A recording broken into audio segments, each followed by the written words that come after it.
Pulso económico, que como es tradicional vamos a comenzar echando la vista atrás, a ver qué tal le ha ido al IBEX 35. Hoy jornada de rebote, 1,59% arriba, el índice general termina la sesión en 11.071 puntos,6. Algunos valores han aprovechado y de lo lindo, luego veremos por qué. Enagas 6,27 arriba, Grifols 4,76 arriba, IAG 3,63 arriba. Y en el lado donde los resultados han sido peores, aunque no todos negativos, las acciones que más pierden en la sesión son las de Meliá, 0,54 de caídas, Bankinter 0,26 de caídas, y el tercer más mal resultado del día de hoy, ya positivo, es el de Fluidra, que solo sube un 0,10%. Vamos ahora a algunos titulares de lo que yo imagino que más les va a interesar de la tertulia económica que mantenemos aquí cada tarde con los mejores expertos para que a ustedes no se les escape detalle. Bueno, y en esa tertulia económica tendremos que hablar de la OPA de exclusión o de las OPAs de exclusión, que podrían ser dos, de Grifols. Grifols pacta con el fondo Brookfield y ya saben, y ahora lo nuevo es que sabemos que cuentan que la OPA sea de 7.000 millones, lo que tengan que invertir para realizarla, y sabemos también que buscan el 45% del capital de la compañía de derivados del plasma. Y hablaremos también de la situación, las medidas que toman los hogares españoles, porque según el Banco de España, los españoles, así que pueden, reducen su endeudamiento. La deuda de empresas y hogares se ha reducido un porcentaje importante, está en el 64,7% de PIB, cuando el año pasado a estas alturas estábamos en el 71,2%. Bueno, y les presento ya a nuestros invitados hoy, don Antonio Banda, CEO de Phil Capital. Muy buenas tardes. Hola, buenas tardes. ¿Todo bien? Sí, todo en marcha. Le veo bien de la voz, a pesar de lo que gritó anoche, que le oía desde mi casa. Me dejé la voz, pero ya veremos, nos queda el siguiente paso. Sí, señor. Hay que estar preparados. Hay que ser prudente. Don Antonio Castelo, analista de mercados en eBroker. Muy buenas tardes. Buenas tardes, Javier. ¿Todo bien? Todo fenomenal. También grito lo suyo, ¿eh? También grité lo mío, sí. Yo lo que pasa, como soy del Atleti, estoy más acostumbrado a sufrir, entonces... sufrió al final. Los últimos, Morata, ¿no? Sí, siempre se sufre, pero bueno, vi el partido los últimos 20 minutos de pie al lado de la pantalla, como tiene que ser. Vamos con la sesión de bolsa. Hemos conseguido recuperar los 11.000 puntos, gracias al tirón de algunas empresas. Luego hablaremos de ellas específicamente, Enagas, IAG o Grifols. Una sesión ya con poca negociación, una preveraniega, ¿no? Sí, estamos en preverano, lo que pasa que es verdad que después de esta racha negativa, pues enseguida que tienes algo de volumen, ves activos que ya parece que empiezan a interesar, pues vemos que la volatilidad lleva a que tengamos pues subidas importantes, ¿no? La de casi un 1,60% en un día de bolsa, pues es una subida. A mediados de julio está bien. Está bien. Además, sobre todo que en estas jornadas no es que la bolsa se mueva, sino que ya empezó subiendo prácticamente un 1,5 y ahí se ha quedado todo el tiempo. No hemos tenido una rebaja, ni siquiera los activos que empezaron subiendo pues se han mantenido durante toda la sesión. Castelo. Sí, efectivamente, el IBEX, como dice Antonio, ha terminado prácticamente en máximos intradía, lo cual está bien. Llevamos 3 sesiones de bajada y también, como dice Antonio, o sea, cuando llevamos varias sesiones bajando, yo creo que el mercado sí que aprieta, da sensación de firmeza que la está teniendo realmente. Y bueno, pues hemos visto hoy todos los índices europeos realmente han subido. Bueno, hablemos de los datos estos que a veces saca a colación la OCDE, que nos obligan a reflexionar sobre ello. Dice que España es el 8º país avanzado donde más cae el salario real desde que se produjo la pandemia. No me lo esperaba. Bueno, sí, claro, ha sido una sorpresa para todos. Estamos diciendo que somos el cohete de las economías y cuando nos ponemos a ver datos reales y nos ponemos en situación de qué pasa con la situación en realidad para España, pues estamos liderando el paro, liderando el paro juvenil. No tomamos medidas para dar soluciones a las a los problemas que tenemos estructurales, ¿no? Que son problemas más que tiene que tomar el gobierno, que son problemas que son decisiones de Estado, ¿no? Y parece que nos preocupa poco. Estamos más preocupados del día a día, de las elecciones, que no salimos de eso y dejamos de abandonado. Los casos de corrupción. Eso es. Y con los jueces todo el tiempo liados. Y efectivamente vemos que lo que nos corresponde como país a la hora de comparar salarios medios, salarios reales, estamos a la cola de Europa y sobre todo que difícilmente recuperaremos posición si no hacemos cosas, ¿no? Y ayudamos a que las empresas y el sector privado tenga un incremento que no lo conseguimos de una manera porque cualquier cosa que decide este gobierno es para perjudicar a las empresas, ¿no? A las empresas a subir los costes, a incrementar las vacaciones, todo eso va directamente a esta situación que es imposible que los empleados suban su salario. Bueno, ya se sabe que estos de la OCDE son una máquina de expandir fango y bulos y entonces yo creo que eso es lo que no os habéis dado cuenta, ¿no? Y además seguramente que no han hecho los ajustes que deberían de haber hecho para que los datos, efectivamente, como decía Antonio, de empleo fueran los de verdad, con lo cual, bueno, siguiente tema, por favor. Sí. Bueno, pues el Banco de España, no la OCDE, es quien dice que los españoles, a la vista de esa circunstancia, han tomado medidas, las siguen tomando en la medida que pueden. ¿Y qué medidas son esas? Pues reducir su endeudamiento. El endeudamiento familiar ha pasado de representar un 71,2% el año pasado, ha bajado a un 64,7%, lo cual significa que eso tiene mucho mérito, pero que todos ven la situación como bastante peliaguda. Sí, es un dato que lo que va directamente a que los ciudadanos tienen una preocupación clara por su futuro, ¿no? Y además, como estamos y venimos de una época de tipos bajos en el que ayudaba un poco esos tipos bajos a endeudarte, cuando hemos visto que hay una subida de los tipos de interés, aunque la idea es que los tipos van a bajar, ¿no? Que es en donde estamos todos pensando que en el medio plazo los tipos pueden bajar, pero cuando vas a pedir un préstamo en el banco o ves la situación y han revisado tu situación de apalancamiento, ves que estás situado en máximos históricos, ¿no? He visto esta mañana un dato de que la media de los créditos al consumo en España está por encima del 10%, que es una barbaridad, teniendo en cuenta que los tipos de intervención están en el 4%, ¿no? O sea, tienes un spread muy importante en el que los bancos están cobrando esos créditos al consumo de una forma muy elevada y que es para ellos un negocio muy ventajoso.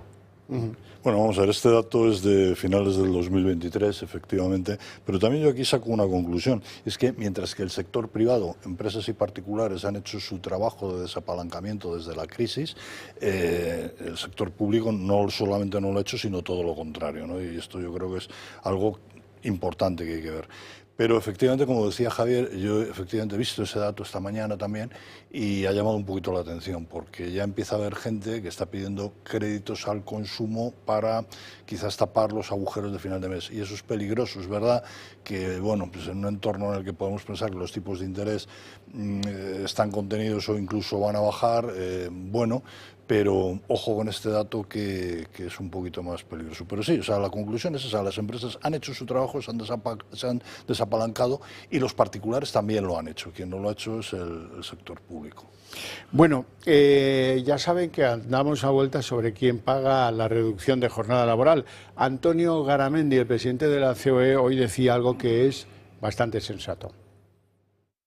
Pero el medio ambiente, por un lado, pero las personas, por otro, si no hay economía, si no hay competitividad en las empresas, realmente tendríamos un auténtico problema. Necesitamos seguridad jurídica, necesitamos, hablaba del tiempo, estabilidad regulatoria y necesitamos calidad de la norma también. Necesitamos saber cuáles son las normas que tenemos que tener para que en el tiempo podamos transitar. Ya le han mandado a los del Ministerio del Fango, porque esas son palabras mayores. Bueno, Xavier, es que no, o sea, quiero decir, yo creo que no hay mucho más que añadir, ¿no? Vivimos en Europa que no hace más que plantear cuestiones que terminan perjudicando a sus ciudadanos. además en contra de los de otras zonas del mundo que hacen algo que nosotros antes hacíamos multiplicado por mucho más. Estoy hablando pues de todo el tema ecologismo, carbonización, descarbonización, etcétera, etcétera. Estamos viendo que las empresas, como decía Antonio antes, pues cada vez se lo ponen peor, se lo ponen más complicado y realmente, bueno, pues aquí tendríamos que estar muy preocupados por la productividad del país, por la productividad de las empresas y no tanto por algunos números que sabemos que no son ciertos, esos datos de empleo, de afiliación a la Seguridad Social, donde seguramente estamos viendo muchas personas que están teniendo que acceder a 2, incluso 3 trabajos para poder llegar, y las empresas, pues es que está claro, o sea, lo que se les está planteando ahora al final es bueno, pues un incremento de costes absolutamente tremendo y que es muy complicado para si no hay un marco jurídico estable y exacto que las empresas puedan abordar, ¿no? Vanda. Sí, yo creo que al final la clave está en la seguridad jurídica, que es lo que nos abre la posibilidad de la entrada de inversores internacionales buscando pues esos sectores donde podemos ser referencia. ¿Qué ocurre?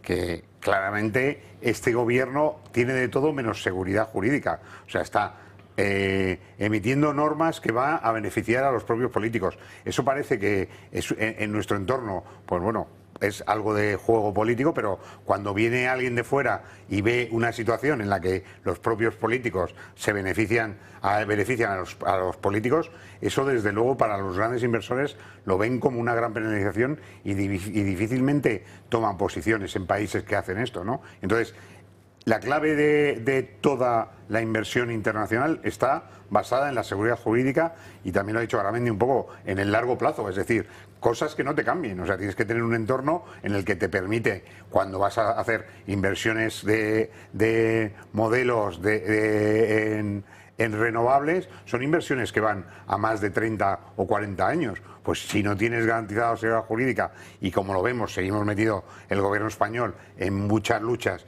en tribunales internacionales para ver que efectivamente nuestras normas se han cumplido, eso implica que la gente no nos mira y no entramos en esa inversión. Y tienes los números de inversión internacional, tienes los números de entradas de institucionales en la bolsa española. La bolsa española en el mes pasado ha sido la bolsa que más ha caído de toda Europa. ¿Por qué? Porque seguimos viendo que las operaciones que estaban en el mercado estaban sobre la mesa, algunas se han echado para atrás por la intervención política, algunas el propio Estado se ha colocado como referencia sustituyendo a otros inversores y eso implica que estamos empezando a estar fuera del mundo de la inversión. Difícilmente recuperar luego eso. Bueno, vamos con el primer nombre propio de hoy y es Grifols. ¿Por qué? Porque hoy hemos conocido que esa OPA de exclusión o varias que se pudieran tener que realizar, pues están calculando un valor de la compañía de 7.000 millones y que buscan conglomerar el 45% del capital para excluirla. Sí, vamos a ver. Lo primero que tenemos que ver es si finalmente va a haber una OPA o si no lo va a haber y desde luego, claro, el precio. Grifols a la cotización de hoy, si no me confundo, Antonio, no sé si tienes tú el dato, son 6.100 millones de euros de capitalización. Quizás hablaríamos de 7.000 millones, sería el total a pagar por el 100% del capital, con una prima un poquito más de cómo está cotizando ahora, que es en el entorno de los 10 euros por acción, ¿no? Ahí hay que tener en cuenta, de esa cantidad hay que quitar cosas, es el 30% que tiene la familia Grifols, que por lo tanto no habría que ponerlo. Y en una primera parte, esa primera parte de la OPA que tú dices sería un 45% lo que habría que tener, el 45% que viniera en esa primera parte de la OPA, el 30% de la familia Grifols sería el 75%, y eso es lo que les permitiría buscar la exclusión y ahí habría que hacer una segunda OPA para sacarlo completamente. A ver, aquí cuál es el problema, que no sé, yo los números en su momento hice no hace mucho, a mí me da que el precio por acción más o menos justo de Grifols está en torno a los 10 euros por acción, curiosamente, como está cotizando hoy. Si miramos en consensos de mercado, hay una divergencia tremenda, porque el mínimo son 9 euros por acción, que bueno, me da un poco lo mismo, como estaba hace apenas un par de días, pero el máximo está a 25, o sea, es una dispersión muy grande, y el medio 16. Si realmente la compañía vale 10 y que es como está cotizando ahora, y la OPA es por 10, pues bueno, no le va a suponer mucho, digamos, al minoritario de Grifols, ¿no? Entonces ahí hay una duda, me quedo en la compañía porque 10, 11, 12 incluso no me vale, me tiene que pagar algo más para que sea bueno, digamos, hacer la operación. Por lo tanto, me puedo quedar, pero si me quedo, tengo una compañía que reflotarla pueden tardar años y me voy a quedar a ese precio, ¿no? Entonces es una situación que va a ser un poquito compleja. Bueno. Sí, que el proceso de exclusión de bolsa lleva, sobre todo, primero un análisis y estudio, una oferta, una aceptación, y ese proceso pues nos lleva como mínimo un año de plazo, como mínimo. Siempre que se sigan los acuerdos que se hayan tomado de una forma muy pública, lo dice claramente cuál es lo que dice la ley. Entonces, viendo el gran lío que tenían con los temas de relaciones públicas, esto es una clave para decir que efectivamente Brookfield, que tiene una posición, puede estar interesado en incrementarla y darle algo más de valor a la compañía, y luego ver si la cotización sigue libre y ya se libran de toda esa mochila que llevan de mala fama, de informes que han llegado pues un poco para perjudicar, para estos que se suelen poner cortos y buscar el daño en la compañía. Entonces yo creo que bueno, que vamos a tener el verano para ver qué va a pasar, y ya yo creo que en septiembre sí que veremos qué pasa con Grifols y cuál es la dirección que va a tomar, que como compañía en sí y como negocio es un negocio muy interesante, que además puede haber operaciones también corporativas, por otro lado, que pueden estar interesados en tomar posiciones, ¿no? Y eso yo no sé. Sí, pero el pequeño accionista Es el que va a sufrir, está claro. Palmar. Y sigue siendo, lo que pasa que no solamente es pequeño accionista, sino que es minoritario en la compañía y no tiene otra cosa nada más que sufrir en estos casos, que son compañías que están muy limitadas en su libertad de movimiento, ¿no?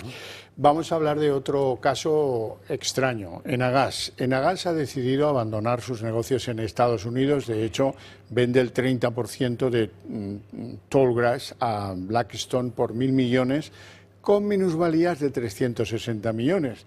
Y el mercado lo aplaude. El mercado hoy, con un alza de 6,27, lo que nos demuestra a todos es que le parece bien, ¿no? Al inversor de Enagas le parece bien dejarlo de Estados Unidos. Castelo. Bueno, vamos a ver.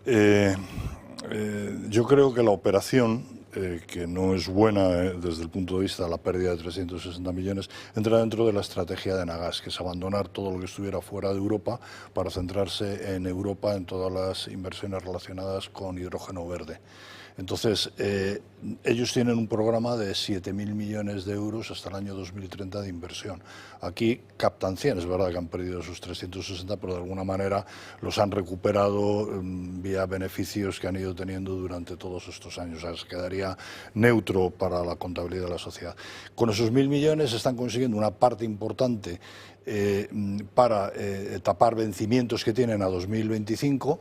Creo que es aproximadamente como un 30% de la deuda que tienen en este momento, y entonces ellos, el mercado, ¿qué es lo que ha dicho? El mercado le había parecido que esas necesidades de financiación de Enagas eran muy elevadas, por eso Enagas ha estado un poquito parado durante todo este tiempo. Con esos 1.000 millones lo que hace es que aclara un poco el panorama, y ya pues de los 7.000 al año 2030, 1.000 ya los tiene. Eso es lo que yo creo que ha aplaudido el mercado. Luego queda una segunda parte, y es ver si realmente todas esas inversiones en hidrógeno verde van a ser lo suficientemente rentables, el plazo en el que lo van a ser, etcétera, ¿no? Eso es otra. Pero el mercado lo que ha aplaudido ha sido, o sea, genera liquidez, se queda más o menos empatado en la operación y bueno, y a mirar para adelante, ¿no? Antonio Banda. Sí, yo creo que, o sea, estando de acuerdo, lo que veo muy claro es que el mercado ve que la salida de operaciones de riesgo donde tenían pocas posibilidades de tener rentabilidad, que hace unos años se valoraban cuando Enagas tomó la posición, ahora te perjudican, ¿no? Y entonces, antes de tener mayores pérdidas, decidir fundamentalmente asumir la minusvalía que tienes y desde luego recibir ese dinero que te entra en caja y te sirve para renegociar toda tu deuda, ¿no? Y yo creo que fundamentalmente el mercado está valorando la reducción del coste de la deuda que tiene la compañía para afrontar esas nuevas operaciones. Hablemos de Naturgy. Su presidente ejecutivo, Francisco Reynés, ha dicho hoy algo que es bastante obvio, pero que a algunos no les habrá gustado oírlo. No todo es descarbonizable. Bueno, pues no podemos escuchar a Francisco Reynés, qué pena. La cuestión no será descarbonizable él. No, digamos, la conclusión de sus declaraciones es que hay que buscar la neutralidad tecnológica. Esto luego les cuento lo que es. Vamos a escuchar a Reynés. El objetivo de ser más sostenible, y la descarbonización forma parte de ello. El objetivo de que para hacerlo no pongamos en riesgo en ningún momento la seguridad de suministro energético. Todos aquellos clientes industriales que hoy están con nosotros saben lo importante que es el poder garantizarles energía base en todo momento para que sus procesos productivos, sus empresas no tengan que sufrir de un fallo energético, y también para los ciudadanos, para las residencias, que puedan gozar de esa energía de forma continua. Bueno, dice que no todo es descarbonizable. Bueno, yo creo que a lo que se ha querido referir es que no hay que ser talibán de la descarbonización a toda costa, ¿no? Y que hay que buscar fórmulas que no resten ni competitividad ni productividad a la industria en procesos productivos, y al tiempo que sí, vale, o sea, él se abre a que pueda haber nuevas oportunidades, que las hay evidentemente en el nuevo escenario energético, pero a ver, intentar ser limpios sí, pero no renunciando a tecnologías que sean económicamente rentables a costa de decir hay que descarbonizar sí o sí. O sea, yo creo que ese es el mensaje, que por otra parte pues es algo que hemos comentado nosotros aquí varias veces. Fíjense si acaso en Alemania, que fue tener un problema de suministro de gas ruso y poner en marcha sus centrales de carbón. No solo Alemania, Holanda hizo lo mismo, Polonia hizo lo mismo, es decir, Centro Europa ha tenido fases en las que ha dedicado a la recarbonización buena parte de la energía pública, de la energía de los gobiernos. Perdona, y la energía nuclear en Francia, la energía nuclear, que es otra de las cosas sobre las cuales este gobierno pues tiene prejuicios. Sí, que otros gobiernos europeos efectivamente puedes dejar de usar el carbón, pero no lo cierras. Nosotros estamos en el modelo en España de no solamente cerrarlas, sino eliminarlas. Con lo que cuando te quedas sin capacidad de producción y tienes a las empresas que necesitan la electricidad, como ha comentado, o las familias, te encuentras con que no puedes suministrarla. Pues lógicamente está lo primero, el suministro de la energía, que es un elemento básico, y luego ver si puedes ajustarlo a las necesidades de la descarbonización o de lo que puedas hacerlo. Pero desde luego hay que buscar como objetivo número uno la producción de energía y la distribución, ¿no? Entonces, ante esta situación difícilmente, o sea, que puedes valorar todo esto, es muy bonito poner todo en verde y estar de acuerdo, pero la realidad está que nos quedamos siempre como los más tontos del grupo, ¿no? O sea, no somos capaces de tener nuestras propias decisiones, preocuparnos sobre todo por mantener el empleo, suministrar la energía local, no tener que tirar de las nucleares francesas para comprar una energía mucho más cara que la nuestra y ser incapaces de cubrir el suministro. Y además ir contracorriente de lo que dice Europa. Europa consideró energía verde la energía nuclear. No, y yo te estaba diciendo, o sea, lo que decía Antonio al principio, el marco regulatorio estable.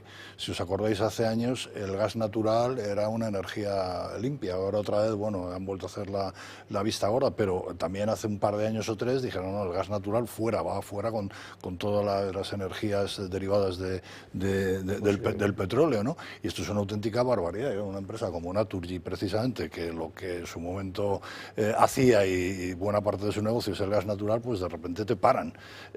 Si eso lo salpimientas con algún error estratégico geopolítico del gobierno que nos cerró el suministro argelino, pues ya la tiene. Somos ahora, me parece que, corrígeme Antonio, no sé, me parece que estamos importando más petróleo de Rusia, perdón, más gas natural de Rusia. Los segundos de Europa después de Europa. Sí, sí. Éramos los cuartos, ¿sabes?, cuando empezó la guerra en Ucrania. O sea. Hay que ver qué fácil es controlarlo todo si eres el Partido Comunista Chino. El IPC de China se desacelera hasta quedar en un 0,2% en junio. Bueno, prácticamente no hay inflación. Alguien ha decretado que allí no hay inflación. Y esto, claro, si tienes todos los hilos, como tienen ellos allí, como casi aquí, que tienen el hilo de la estadística a voluntad, pero allí más, ¿no? Sí, bueno, desde hace muchos años aquí en Occidente se llevan cuestionando los principales indicadores macro chinos, ¿no? Y bueno, pues no hay mucho más que decir a lo que has dicho. Bueno, sí, quizás, por ejemplo, pues teniendo en cuenta la dimensión que tienen, por ejemplo, con el problema que tienen en su sector inmobiliario, yo no sé si nos creemos o no nos creemos que ese problema no ha generado problemas en el sector financiero. Ellos dicen que no. Bueno, pues hay que creérselo de alguna forma, pero es el control del dato. Sí, yo creo que los datos chinos, difícil de creer. Y luego, que efectivamente, según nos llega información de datos de exportaciones y los datos de consumo chino, vemos que la inflación la tienen disparada y difícilmente con un dato a media jornada pueden solucionarlo. Bueno, no tenemos tiempo para más, lo dejamos aquí con mi agradecimiento a ustedes dos y a ustedes les veo en la redacción abierta.